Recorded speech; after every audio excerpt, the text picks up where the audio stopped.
Thunderbird is a term used in cryptozoology to describe large bird-like creatures, generally identified with the Thunderbird of Native American tradition.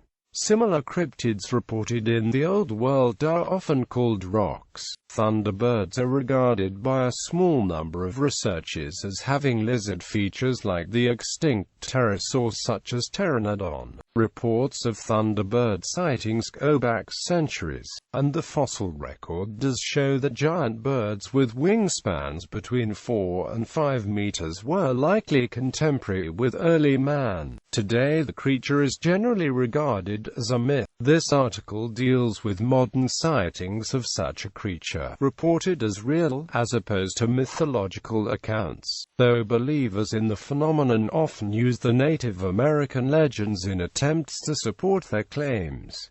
Early reports. There is a story that in April 1890, 2 cowboys in Arizona killed a giant bird-like creature with an enormous wingspan. It was said to have had smooth skin, featherless wings like a bat, and a face that resembled an alligator. This description has some similarity to that of a prehistoric pterodactyl, an animal whose existence was known at the time. They are supposed to have dragged the carcass back to town, where it was pinned with wings outstretched across the entire length of a barn. A picture of this event may have been published in the local newspaper. The Tombstone Epitaph. Cryptozoology.com has an account of this story, with the events taking place in the state of Texas. According to Mark Hall, the epitaph did indeed print a story about the capture of a large, unusual winged creature on April 26, 1890.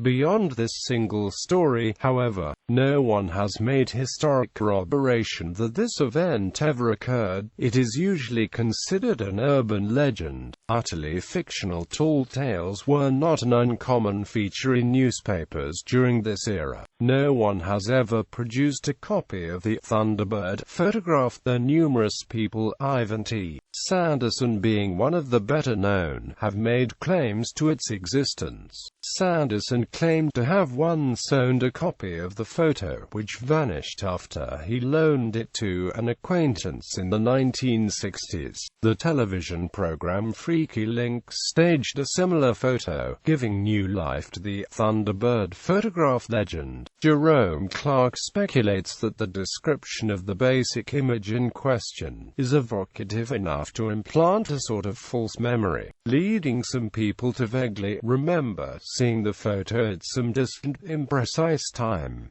20th century. Bigfoot researcher and cryptozoology author Loren Coleman wrote about a series of Thunderbird sightings in the 1940s. On April 10, 1948, 3 individuals in Overland, Illinois, spotted what they originally thought to be a passing plane. But after seeing a large set of flapping wings, they realized this plane was something very different. A few weeks later, in Alton, Illinois, a man and his son saw what they described as an enormous bird-like creature with a body shaped like a naval torpedo. A creature was flying at least 500 feet and cast a shadow the same size as a small passenger airplane. Similar sightings around the same time in St. Louis, Missouri, prompted residents to write concerned letters to then St. Louis Mayor Alois P. Kaufman demanding that the city do something about these reportedly huge birds. The mayor instructed an administrative assistant to set a trap to catch one of the creatures. But when blue heron tracks were discovered on an island in the Merrimack River, the mystery was considered solved. There was a spike in Thunderbird sightings in the late 20th century. On occasion, such reports were accompanied by large footprints or other purported evidence. Among the most controversial reports is a July 25, 1977, account from Lawndale, Illinois. About 9 p.m., a group of 3 boys were at play in a residential backyard.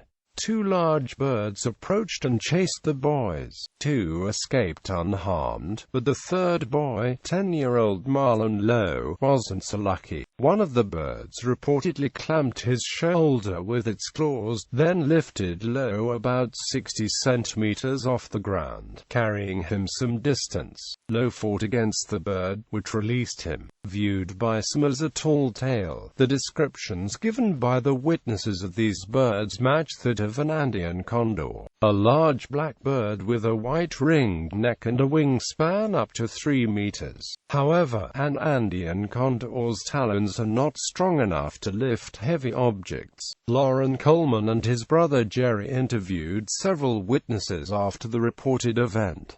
21st century. In 2002, a sighting of a large bird-like creature with a wingspan of around 4 meters was reported in Alaska. The Anchorage Daily News reported witnesses describing the creature like something out of the movie Jurassic Park. Scientists suggested the giant bird may have simply been a Steller's sea eagle, which have a wingspan of 180 to 240 centimeters. There had also been previous reports of similar creatures in the same area around that time. The paranormal reality series Destination Truth traveled to Manokotak in 2009 to search for the creature. As recently as 2007, sightings have been claimed in the area around San Antonio, Texas. Cryptozoology. Some cryptozoologists have theorized the ancient Thunderbird myth to be based on sightings of a real animal with a mistaken assessment of its apparent size. Cryptozoologists also posit that the Thunderbird was associated with storms because they followed the drafts to stay in flight, not unlike the way a modern eagle rides mountain-up currents. John A. Keel claimed to have mapped several Thunderbird sightings and found that they corresponded chronologically and geographically with storms moving across the United States. Angelo P. Caparello, an ornithologist at Illinois State University, argues that the existence of such undiscovered large birds is highly unlikely, especially in North America. There is not enough food, Caparello says, in many areas where abnormally large birds are reported. Perhaps more important, according to Caparello, is the lack of sightings by the legions of competent bird watchers scanning the skies of the US and Canada, who sometimes make surprising observations with cameras at the ready. Were the breeding populations of large, unknown birds, Caparello contends they could not remain unknown very long. In Mysterious New Mexico, author Ben Radford published the results of his investigation of modern sightings of Thunderbirds, ascribing many to sightings of birds such as condors.